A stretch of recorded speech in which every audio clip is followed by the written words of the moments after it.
This is Lady Rosie Parks. Thank you for following along with my weight loss journey for 2017.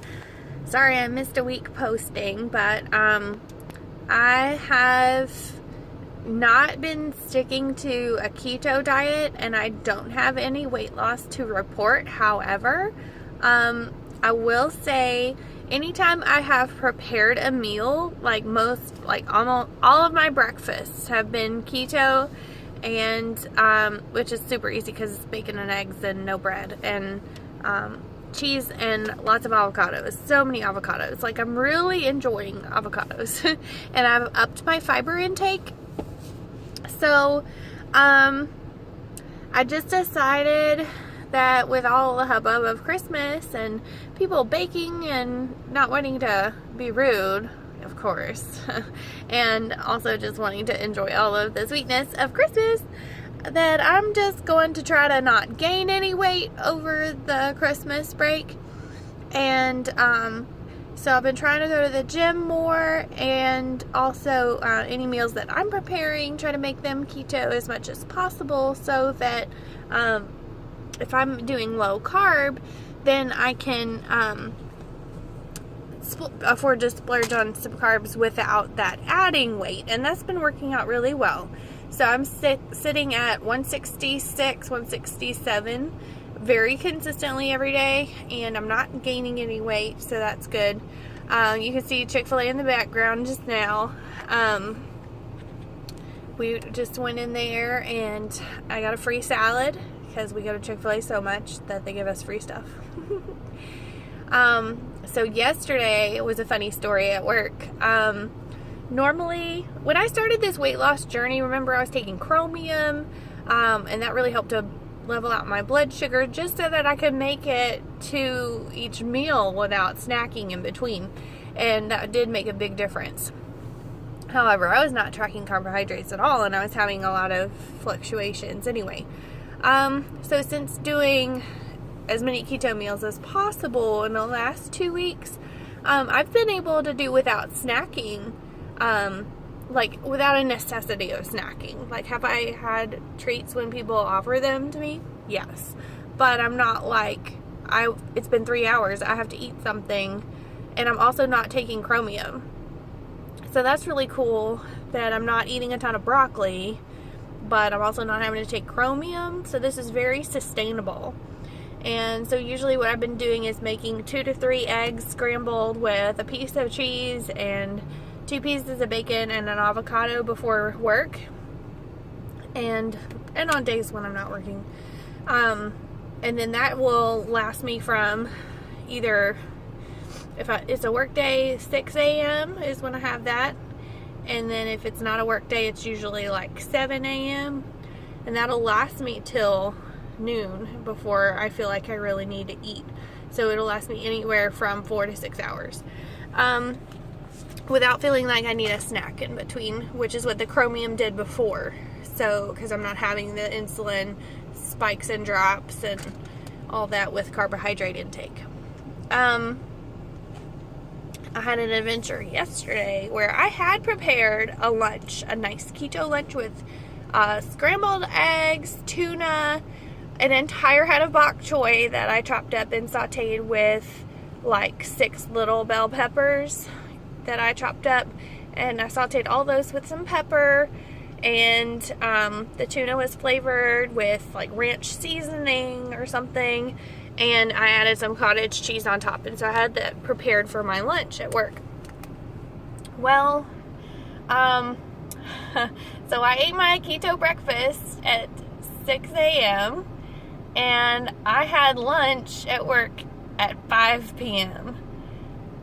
And that was out of complete necessity. There wasn't time for snacking. There wasn't time for anything. Like, I just was busy all day with like neuro checks and stuff, and I got an admission and there was bleeding involved, and it was just, that was a long day.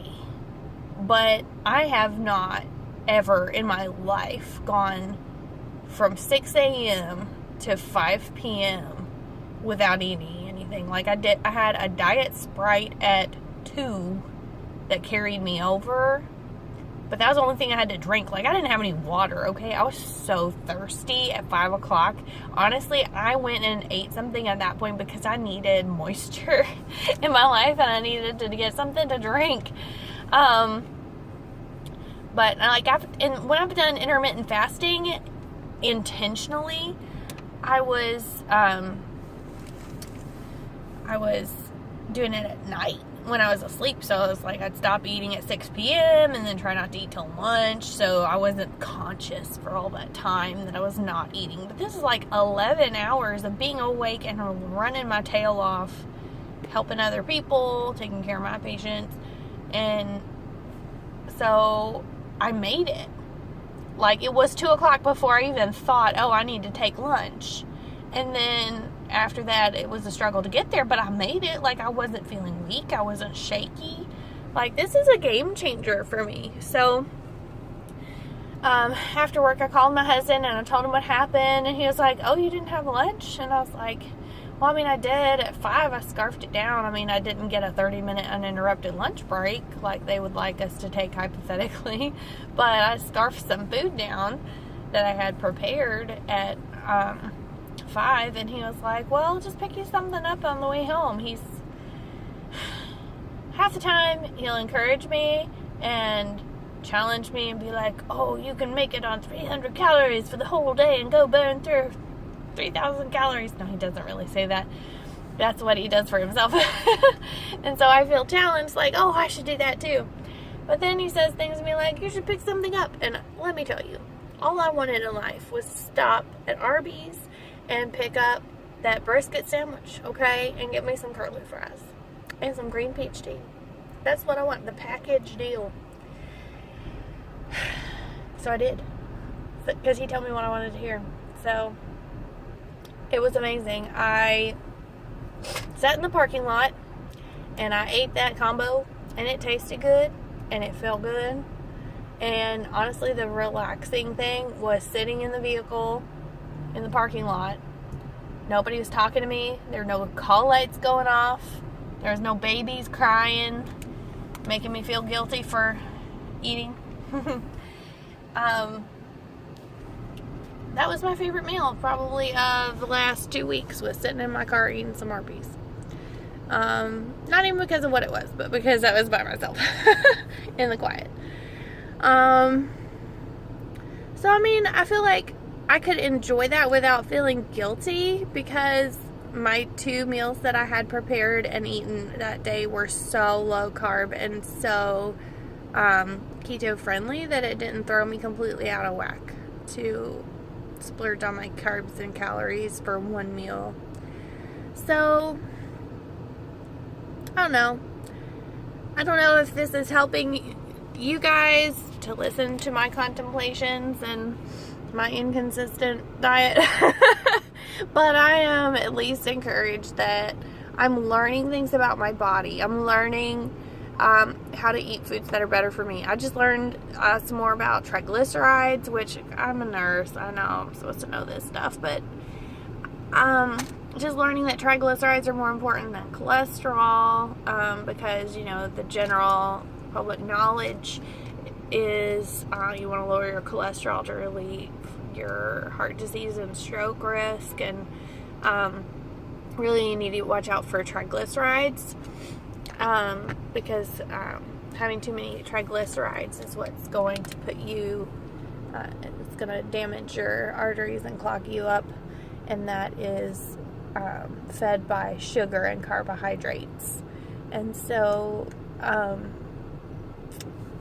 you know, I'm just learning so much, and that is helpful for me personally, and also I think it's going to help you know, me be a better parent and help my kids to eat better. And so thanks for being patient with me on this journey, and I'm hoping to, after the holidays are over and the rest of the world is on the same page with eating healthy, and hoping to make some more progress for 2018 and lose another 20 pounds. So I'm very excited that I was able to lose and maintain even throughout Thanksgiving, and I'm almost through Christmas. Maintaining a weight loss of 20 pounds is a pretty great victory for 1 year. So we can just do it again next year, and this time next year maybe I'll be just so skinny I won't even look like the same person. Just kidding. So, alright, well, Merry Christmas, and I'll touch base with you after the holiday.